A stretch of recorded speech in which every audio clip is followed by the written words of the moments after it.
E uma outra coisa importante, que é bem importante para o meu público, é a relação entre o sono e a aprendizagem. Por que é importante dormir para aprender melhor? A gente já tem um conceito errado sobre o dormir, que é o seguinte: olha, tem uma prova amanhã, eu vou fazer um plantão de estudos então, porque eu não aprendi até agora, eu vou virar à noite para fazer a prova amanhã.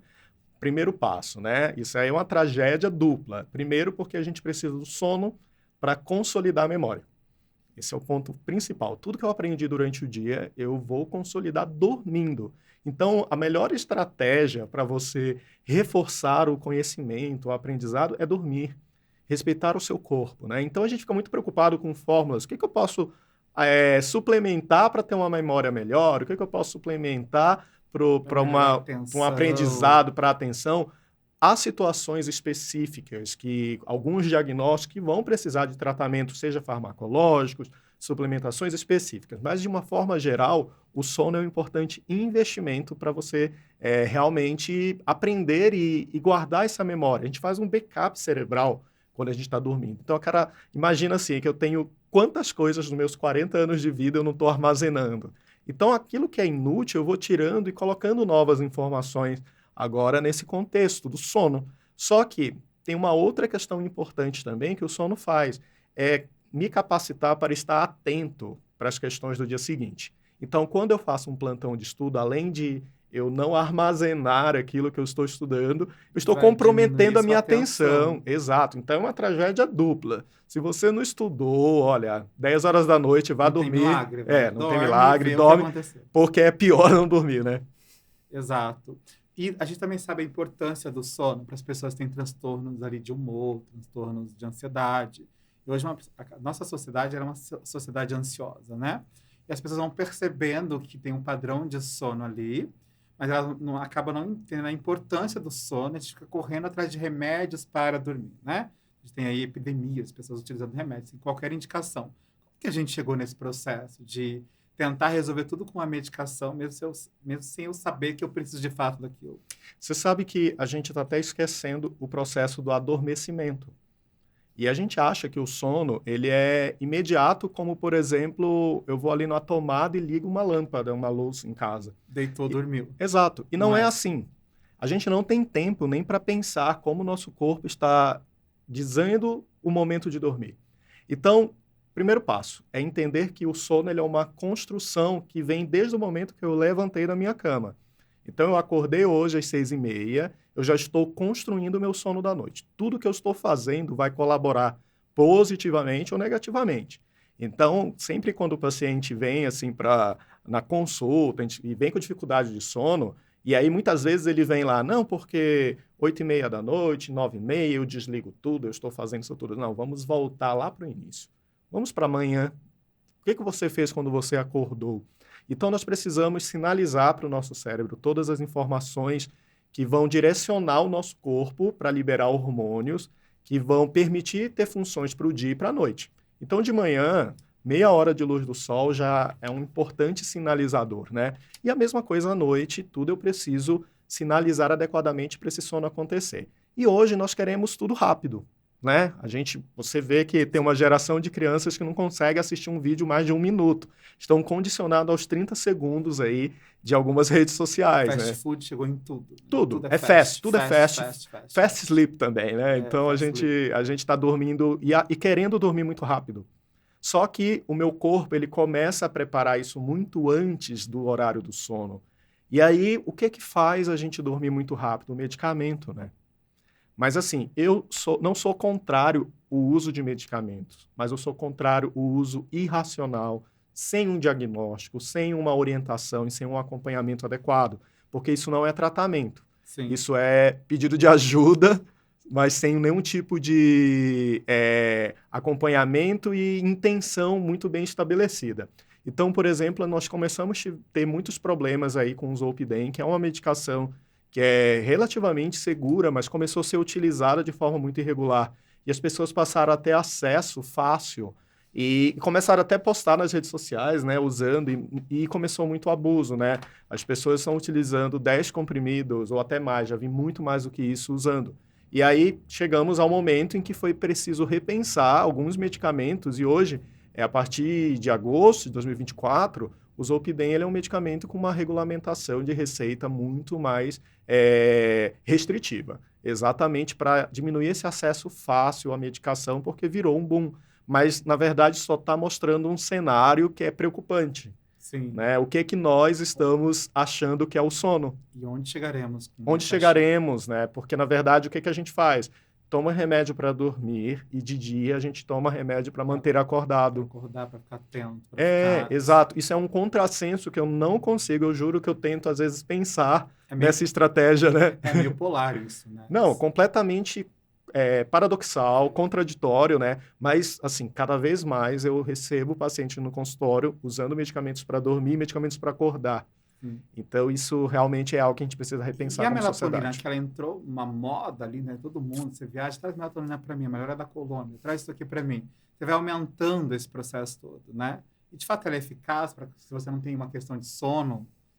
Nossa, eu adoro falar sobre a melatonina. Eu gosto muito de conversar sobre ela, porque tem alguns mitos importantes, né? Então, em primeiro lugar, a gente precisa entender que melatonina é um hormônio. Ah, mas a que eu compro, ela é fabricada a partir de um hormônio. Que não existe corpo produz. Que o nosso corpo produz. Não existe melatonina natural. Não existe. A única natural é a que você produz. Então, você compra na farmácia porque as pessoas, às vezes, elas têm medo de alguma medicação e dizem assim, podemos substituir pela melatonina porque ela é natural? Não. A que você vai tomar... A manipulação é natural. Não é natural. Ela é sintética como qualquer outro medicamento. Essa é a primeira grande questão. Melatonina é hormônio. A segunda, ao contrário do que muita gente pensa, a função que nós chamamos hipnótica, que é de gerar o sono da melatonina, ela é muito baixa. Mas ela é muito importante para regular o nosso relógio biológico. Tanto que as principais indicações na medicina do sono do uso da melatonina são com os transtornos do ritmo biológico. Então, de uma forma geral, a gente não faz uso de melatonina regularmente, só em determinadas situações. Por exemplo, tem alguns idosos que a gente precisa suplementar. Tem algumas situações que a pessoa tem o que nós chamamos de atraso de fase de sono. É, por exemplo, um vespertino que ele dorme, 1h da manhã e ele acordaria ótimo se ele tivesse a oportunidade de dormir até às 9h. Mas ele precisa estar no trabalho às 7h. Então, como ele não é herdeiro, né, não pode dormir e acordar no momento em que ele quer, então a gente precisa modular esse sono para um outro horário. E aí, com isso, a gente pode usar a melatonina para essa situação, para gerenciar todo esse corpo dele. Então, a melatonina tem essa capacidade de gerenciar. Agora, o uso de melatonina, o que a gente vê, né? Muitas pessoas tendo pesadelos com o uso de melatonina, porque doses acima de 5 ou 10 miligramas, isso é muito comum, ter pesadelos, dor de cabeça. E também é importante a gente lembrar que tem algumas funções metabólicas que elas acontecem na ausência da melatonina. Então, quando eu coloco melatonina no meu corpo num horário diferente do que o meu corpo produziria naturalmente, eu posso estar desbalanceando funções cardiovasculares e metabólicas. Então, durante o dia, a nossa melatonina tem que estar baixa. Aí, às vezes, a pessoa está tomando lá 3 comprimidos, 15 miligramas, e aí o que acontece? Quando chega durante o dia, ela ainda tem melatonina no corpo, quando não era para acontecer. Exato. Então, gente, a gente não costuma... Gosto da melatonina, mas ela tem indicações precisas. Não é para todo mundo. Porque parece assim que eu estou querendo fazer assim, olha, eu tenho medo da melatonina tirar meu trabalho, né? Sim. E não é bem isso. A melatonina tem indicações muito precisas. E a gente precisa entender. É sobre o uso indevido mesmo, né? Você pode comprar em qualquer lugar, na quitanda. No Brasil agora, olha a questão, né? No Brasil ela entrou como uma espécie de suplementação nutricional.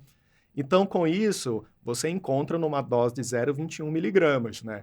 Então, hoje você encontra na farmácia coisa que até alguns anos atrás não era assim. Precisava de uma prescrição médica e ser feita na farmácia de manipulação. Mas agora você vai na farmácia, tem aqueles ex saindo assim das gôndolas, né, das prateleiras. Aquilo é muito sedutor, né? Quem não olha aqueles ex, eu quero ter esse sono. E aí vai lá e compra melatonina. Então, mas muito cuidado, porque a sorte nossa é que a melatonina sintética não inibe a produção da nossa melatonina natural. Mas tem diversos outros transtornos que podem vir relacionados com o uso inadequado, irregular e principalmente na superdosagem. Mas nem sabe a origem dessa melatonina muitas vezes. Boa questão, viu? Porque tem um estudo clássico também que avaliou as melatoninas no Canadá e nos Estados Unidos. e descobriram que a concentração era totalmente diferente do que tinha no rótulo, além do acréscimo de substâncias como, por exemplo, drogas benzodiazepínicas, né, clonazepam, entre outras coisas.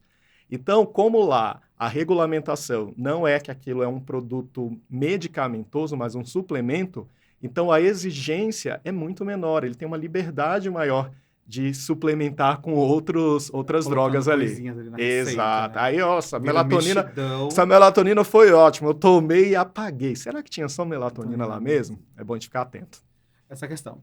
E uma outra coisa que a gente sabe que dormir não é fácil, não está sendo fácil, já foi mais fácil um dia, mas a gente percebe que tem uma tendência aqui a descarrilar esse trem, né? Uma piora desse processo porque a gente não valoriza o sono. E tem aquelas famosas dicas de higiene do sono. Como que a gente pode fazer isso? Eu lá trabalhando 8 horas por dia, levando 2 horas para o trabalho, 2 horas para voltar. Chego em casa ali 10 da noite, preciso fazer marmita. Como que a gente faz higiene do sono? É possível se preparar? Há uma poupança de higiene do sono? Boa pergunta. O primeiro passo é o seguinte: o que é essa higiene do sono, né? Ela é uma lista de coisas que eu aplico para todo mundo? Como que funciona? Bom, em primeiro lugar, ela deve ser sempre particularizada. O que o Dan está precisando? Né? Então, quando a gente aplica higiene do sono, a gente faz uma avaliação da rotina da pessoa e vai ajustando o que a gente observa. Eu sempre converso com os pacientes o seguinte, por exemplo, se um indivíduo tem um diagnóstico de diabetes, ele precisa fazer uma dieta, mudar o estilo de vida. Isso não vai curar necessariamente o diabetes, mas é uma estratégia que está associada a qualquer tratamento. Então, a higiene do sono, ela vem dentro desse arsenal de tratamento do distúrbio do sono. A gente sempre precisa orientar e conversar os nossos pacientes sobre isso. Mas mesmo que eu não tenha um distúrbio do sono, eu posso fazer a higiene do sono. Perfeito, perfeito. A gente tem que fazer. Assim, eu chego em casa, eu tomo banho, faço a higiene do corpo, por que eu não tenho que fazer a higiene da minha mente e favorecer o meu sono? E eu preciso entender isso dentro de um contexto. Então, não tem eu vou chegar às 10 horas e vou começar a higiene do sono. Não, a higiene do sono, ela começa desde durante o dia. Então, por exemplo, desde quando eu tomei 5 doses de café durante o dia e eu reduzo isso, eu já estou fazendo higiene do sono. Então, o primeiro passo é eu entender qual a queixa desse indivíduo, né? Então, eu vou particularizar. E quem não tem queixa, adotar bons hábitos é fundamental, de qualquer forma, para a saúde. Então, por exemplo, o que a gente sempre recomenda para todo mundo? Regularidade com o horário do sono. Não posso um dia dormir 1 hora da manhã, outro dia 9 da noite, e tá tudo bem. Não, eu preciso ter uma regularidade com relação a isso. Eu preciso também condicionar o meu corpo para entender os sinais do que é dia e o que é noite, tomar sol de manhã, diminuir luminosidade no período noturno. E o grande ladrão do nosso sono são os smartphones, as tecnologias, né? Então, a gente deixa para responder 1 milhão de mensagens de WhatsApp, né? E assim, eu sou uma pessoa problemática para responder mensagem, porque quando chega o meu dia, deu 8 horas, se eu não respondi, eu vejo assim, olha, se eu continuar aqui, o meu sono não vai, eu opto pelo meu sono. Eu não né? era mais tô virando, tem quase 500 mensagens que eu não respondi aqui nos últimos dias. Eu também estamos juntos aí, mais ou menos nesse perfil, né? Perfeito. E aí, uma coisa, acho que só para a gente fechar, o que você diria para as pessoas, para a gente pensar mesmo o quão é importante, para fixar aqui, essa conversa toda que a gente teve aqui sobre sono, né? Sabemos que é importante, vai impactar no trabalho, nas relações pessoais. Então, se você casou com uma pessoa que é notívaga e você é matutino, você vai ter questões aqui importantes. Como que a gente consegue melhorar também, né? Existe algum passo aqui que a gente diz para o futuro? Daqui uns 20 anos alguém vai ouvir isso? Nossa, eles estavam discutindo por que as pessoas não dormiam? É isso de fato? Exato. Eu acho que o primeiro grande passo é o autoconhecimento. Então, isso se aplica a tudo na vida, todas as demandas com sono não é diferente. Então, aproveita, por exemplo, um período que você está livre, se você tem férias em algum momento da sua vida, para conhecer qual a sua necessidade do sono, né? Porque estamos tão habituados a acordar só com o despertador que às vezes a gente nem sabe quanto tempo de sono eu realmente preciso. Então, se você tem férias, tenta experimentar isso, o dormir no horário que você tem sono e o acordar espontaneamente. Então, esse é um primeiro passo. E segundo, entender que o sono, ele não é uma opção jamais, ele é uma necessidade que o seu corpo tem. E é o melhor investimento que você faz, porque para uma alimentação saudável, você vai precisar realmente de investir toda uma questão envolvida nisso, né? Embora Os alimentos naturais são bem mais baratos que industrializados, né? Por exercício físico, um acompanhamento regular, você vai precisar investir numa academia, e o sono você consegue gratuitamente resolver muitas questões só você respeitando a sua vontade. É lógico que, por exemplo, a gente sabe que nós vivemos num país desigual, com oportunidades diferentes para as pessoas, então Nós a gente não temos sabe, umas 24 não temos essa horas. história de que todo mundo tem 24 horas, isso é balela, você tem 24 horas se você morasse do lado do seu trabalho, se você morasse do lado da sua faculdade, mas não é isso. Então, dentro do que você consegue escolher, priorize o sono. Mesmo que seja um momentinho, sabe? Então, você tem uma hora de almoço e no espaço que você trabalha tem um horário que você possa tirar um cochilo de 20 minutos, faça. Porque tudo isso vai colaborar. Se no transporte público você consegue sentar e naquela 1 hora de Fui transporte privilegiado, ganhei tirar... uma cadeirinha Privilegiado, que a gente ali. sabe que não é Na hora também. do metrô em São Paulo aqui, você não vai Exato. conseguir. Então, tire um cochilo. Mas o importante é você entender que no momento que o seu corpo está dizendo para dormir, é porque chegou num limite realmente e que você precisa respeitar. Sono eu sempre brinco que as pessoas falam que o sono é luxo, né? Mas sono não é luxo, porque o luxo a gente ainda busca e se esforça para ter. E o Isso. sono a gente não está realmente fazendo esse esforço todo, mas compreender que ele é uma necessidade e adaptar ao máximo dentro de uma rotina, seja ela mais pesada ou mais flexível, eu acho que é o grande desafio e a grande necessidade atual. E entender que o sono não é opcional, né? É uma necessidade mesmo. Exato. Como eu preciso comer, como eu preciso ir ao banheiro, como eu preciso me socializar, o sono também está dentro disso, né? Porque a gente acha que eu não vou dormir, vai ficar tudo bem. E a gente já sabe que a expectativa de vida de quem dorme menos que 6 horas está ali girando em torno de 65 anos. Isso é um parâmetro muito importante. A gente lembrar que doenças neurológicas, como, por exemplo, demência, tem uma relação com dormir pouco. Só que essa dívida é cobrada quando a gente está daqui a alguns anos. Então, agora todo mundo jovem, está tudo bem, vou para todas as festas, vou fazer faculdade, vou trabalhar, vou fazer todos os serviços de coach lá que eu posso produzir a todo momento e acreditar que está tudo bem, mas essa conta ela vai fechar mais na frente. Então, se adiantar de todo esse processo e corrigir os hábitos hoje para a gente ter uma qualidade de vida. Aquelas frases, né? Esqueça essas frases prontas, que dormir é prejudicial, que você vai perder tempo, você não vai perder nada, você está ganhando vida. Exatamente, e também aquelas outras situações que diz, olha, você só vai produzir se você acordar às 5 da manhã, né? Então, que 5 da manhã faz um milagre. Tá, mas qual é o seu ritmo? Qual é o seu horário, né? Porque se eu acordar às 5 da manhã no dia seguinte, eu tô mal-humorado, nervoso, não quero conversar com ninguém, então... Mas por quê? Porque eu já sei qual é o meu ritmo, qual é o meu padrão de sono. Aí uma pergunta que me fazem muito, para a gente fechar esse episódio maravilhoso, que eu recebo quase diariamente, assim. Meu filho precisa dormir menos, foi diminuindo ali a naninha, não dorme mais, né? Então a gente sabe que tem umas condições aqui, quando a pessoa se pedotada, por exemplo, tem uma necessidade de sono menor, mas não é toda criança que tem uma necessidade de sono menor, né? Então como que a gente também convence o outro que talvez eu tenha uma necessidade de sono menor, que eu não preciso também fazer o que você está me dizendo que eu tenho que fazer como regra aqui? Bom, então, quando a gente fala de crianças especificamente, né, a cada faixa etária há modificações muito importantes no padrão de sono. Então, quando a gente fala, por exemplo, do bebê, o bebê recém-nascido, ele tem uma necessidade de sono maior porque é durante o sono que ele faz um amadurecimento do sistema nervoso central. Então, é muito importante o dormir. E quando o bebê não dorme, em algumas situações específicas, ele tem realmente comprometimento cognitivo e até motor disso tudo. Agora, quando a gente fala do adulto, existe essa questão dessa modulação que as pessoas acabam se inserindo, né? Então, imagina, 20 anos que eu trabalho entrando 7 da manhã, saindo às 7 da noite. E aí, a minha vida precisa acontecer depois desse horário. Então, eu vou com certeza tirar tempo do meu sono. E aí eu passo a acreditar que eu preciso de 5 horas, né?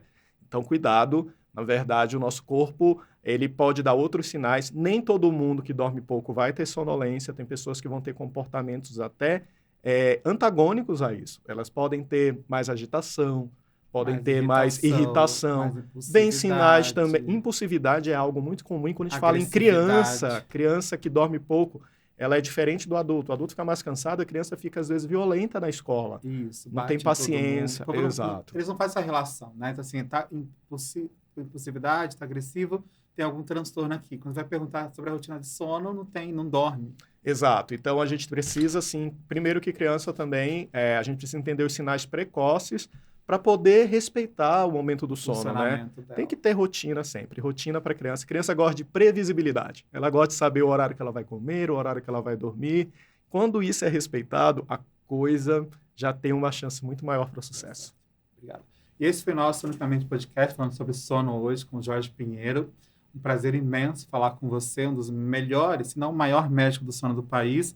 Jorge, queria que você deixasse a nossa última mensagem aqui, a sua última mensagem para o nosso público aqui, por gentileza. Dan, obrigado pelo convite. Queria agradecer por essa oportunidade de estar falando sobre o quanto o sono é realmente fundamental para a saúde. Não há saúde sem sono de qualidade. Se a gente aprender isso, a gente já dá passo muito importante em uma construção de uma melhor qualidade de vida.